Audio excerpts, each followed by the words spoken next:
sense. All right, let's move straight to our next conversation. It is usually said that one cannot continue to do same thing and expect a different result.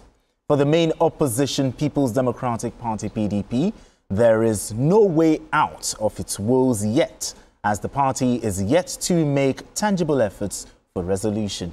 As such, party chieftains such as a former Senate President, Saraki, noted that some PDP members might still defect to the ruling All Progressives Congress, APC. Speaking with journalists in Ilorin, Kwara State capital, Saraki, however, stated that he will do his best to reposition the PDP and resolve its leadership crisis, as it remains the only formidable opposition party in Nigeria.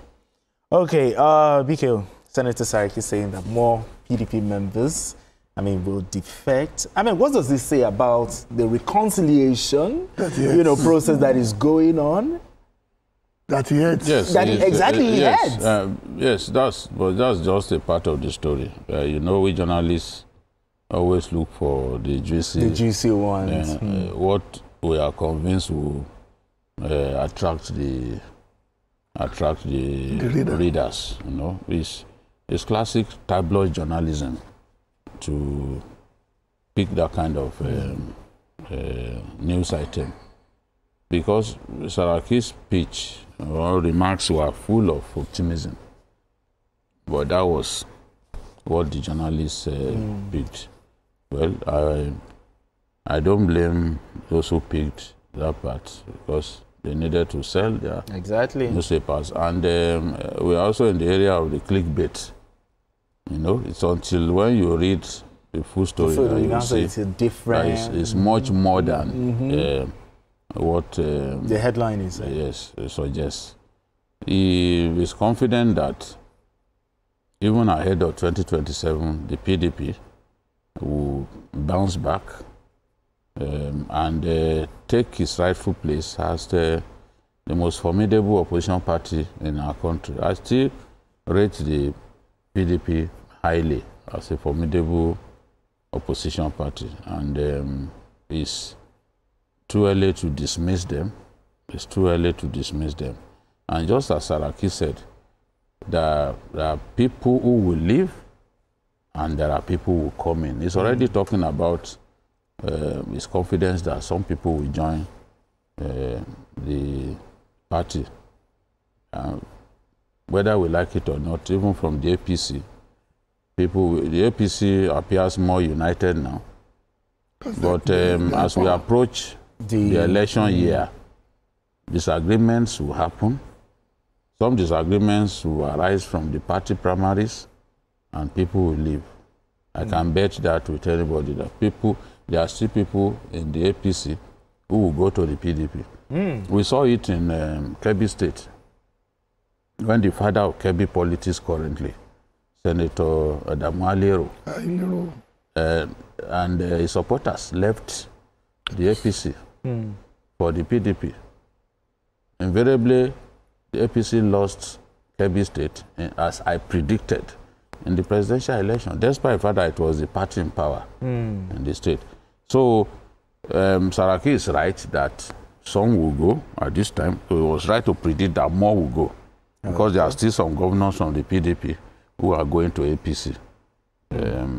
They are not telling us, but we know some of the governors that will leave.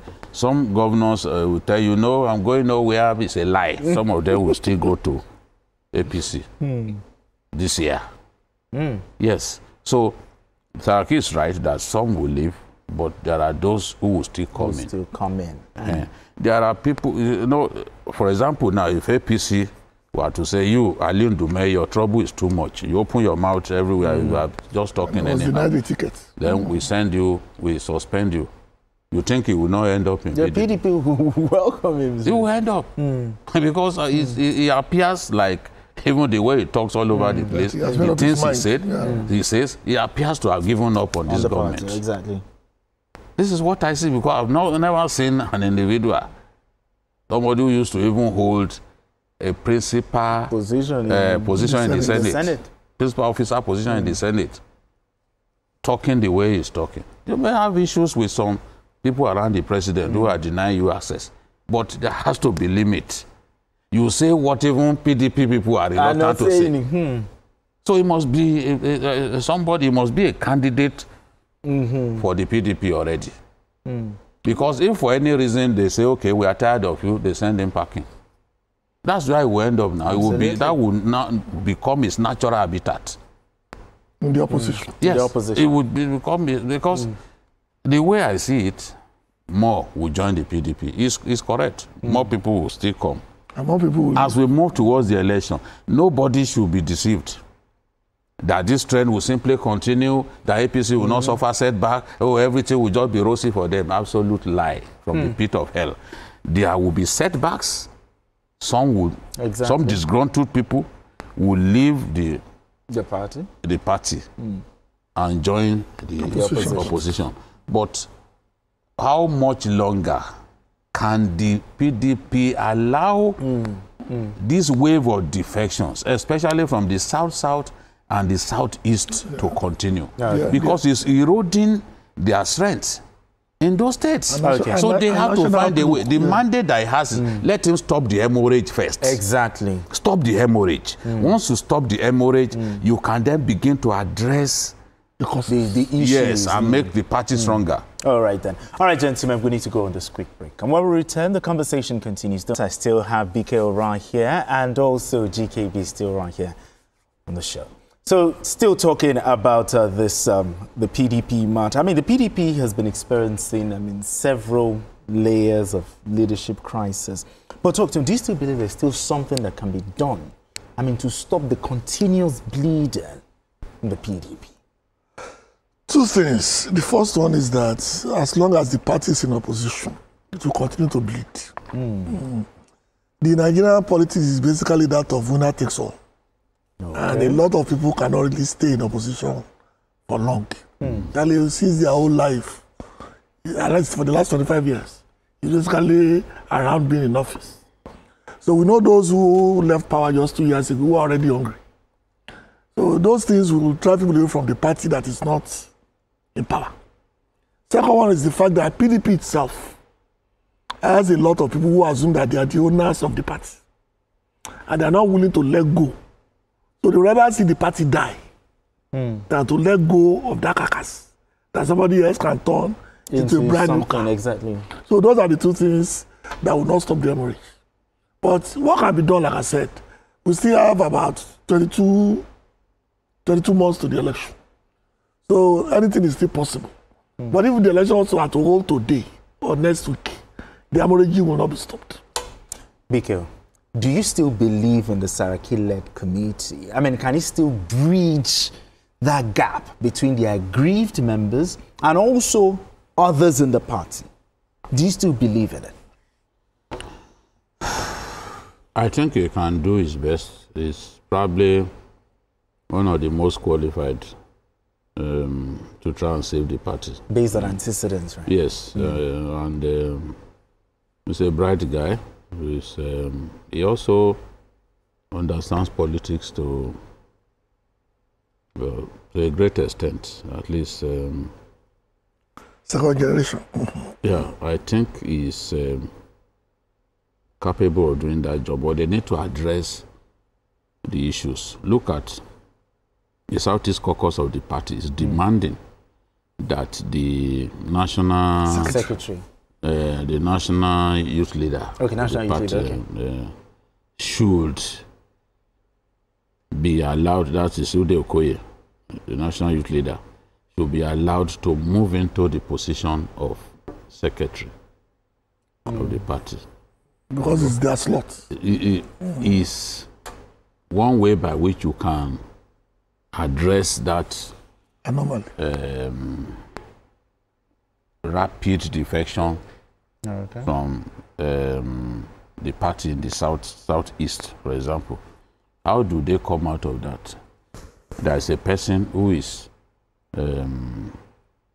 bent on holding on to that position, and we don't know what will happen.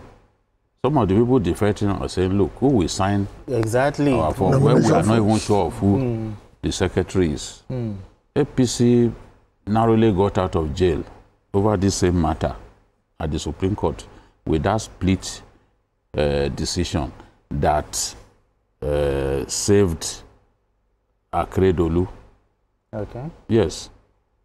Because the Supreme Court, the PDP argued that the Akeredolu emerged illegally because of the fact that it was Mai Mala Buni that was made caretaker chairman of the party.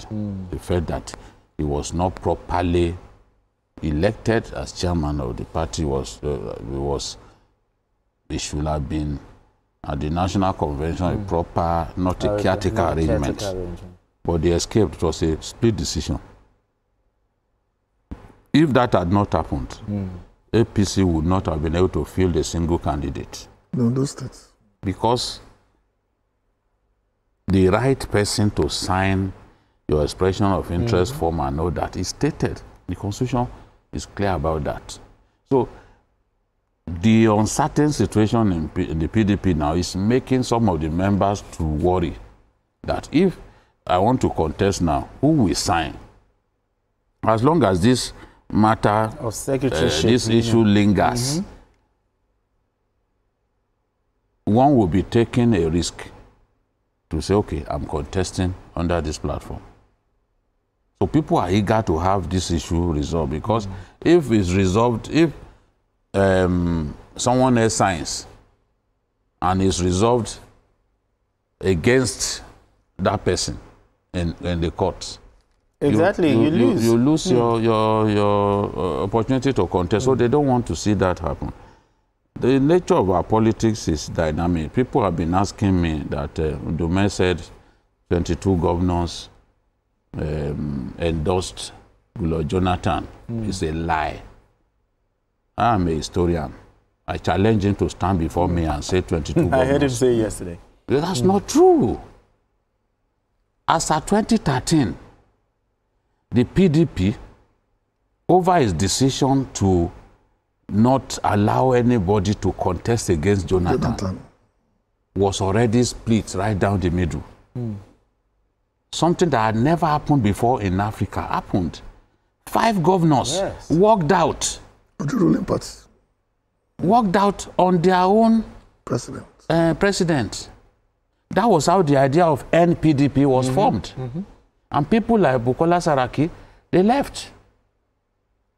5 sitting governors walked out. Even remember the governors forum election. Okay, the NGF election. Where we had 1916. The division in the PDP was already made clear by that. Okay, by that election. By that election. Where Amechi defeated this Baba from Plateau State, Jonah Jang. So where is the 22 that endorsed? Where?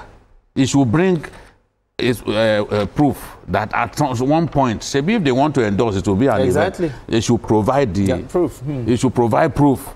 When did it happen? We are here now. We are newsmen and we are historians. And we don't forget things easily. Absolutely.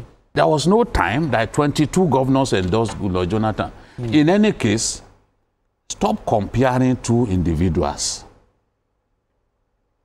Jonathan and President Tinubu are different people.